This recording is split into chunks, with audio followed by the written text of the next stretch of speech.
So let's get right into a massive question, one that really defines the shape of our world. What actually makes a country rich or poor? You've probably wondered about this yourself, right? You see it on the news all the time, this huge gap between wealthy nations and countries struggling with poverty. What are the forces that created this inequality, and what keeps it going? Well, to really get to the bottom of this, we need to look at it from two different angles. First, we're going to explore the systems that people have created over hundreds of years, and then we'll dive into the physical, geographical world that countries have to work with. Okay, let's start with part one, what we're calling the human fingerprint. Because to understand the world we live in today, you absolutely have to look back at the decisions and actions from the past. And a giant piece of that past comes down to this one word, colonialism. Now, it's not just about taking political control. The really key part of this definition is that last bit, to exploit it economically. That was the real engine behind the whole thing. So, back in the 18th and 19th centuries, European powers, think Britain, France, Spain, took over huge territories. And the motive was pretty clear. They were after raw materials for their factories and cheap labor to get those materials out of the ground. This was not a partnership, It was a system built entirely to benefit the colonizer, and it often came with horrific consequences, especially the transatlantic slave trade. Okay, so check out this number. 14. What in the world could that possibly be? Well, get this. When the Democratic Republic of Congo got its independence from Belgium in 1960, this was the total number of university graduates in the entire country. Just 14. It's a staggering statistic that just goes to show how little was invested in the actual people of these colonized nations.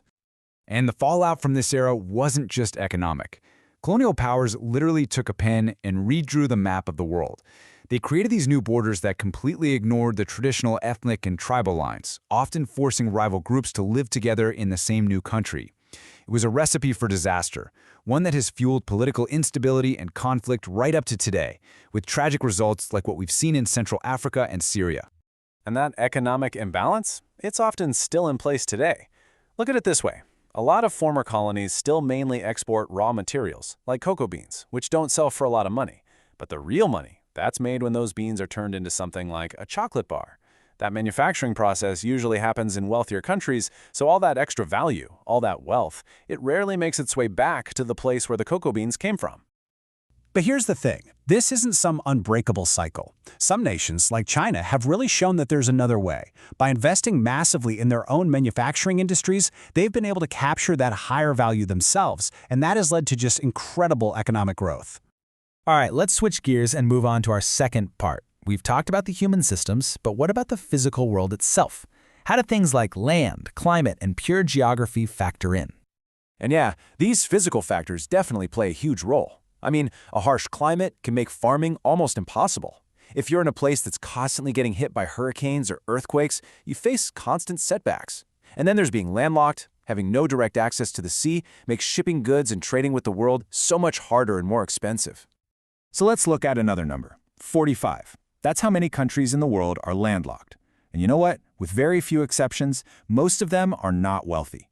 Not having a port is a massive economic disadvantage that's purely down to where you are on the map. But, and this is a really important but, we can't just blame everything on physical factors. Geography isn't destiny. Just think about it. Japan is one of the most earthquake-prone places on the entire planet.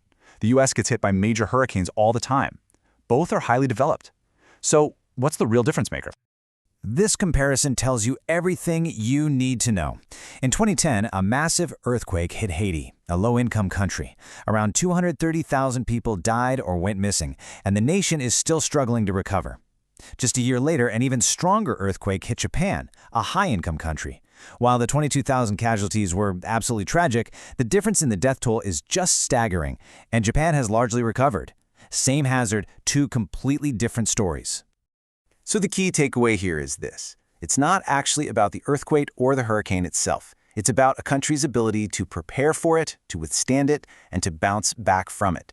And that ability comes directly from those human systems we were talking about earlier, things like wealth, strong buildings and roads, and a government that actually works. So, where does all this leave us? Well, it shows us that at its core, development is really about building resilience, the power to overcome challenges, whether they come from history, the economy, or the ground beneath your feet.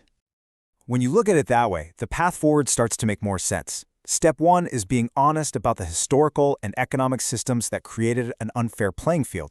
Step 2 is understanding the specific physical hurdles a country is up against. But the final and most critical step is to invest in the human systems, things like education, good governance, and solid infrastructure, because that's what gives a country the strength to tackle any challenge that comes its way. Which brings us to a final question to think about. After everything we've looked at, from colonial history all the way to earthquake recovery, what do you think is the single most important investment a country can make for its people and for its future?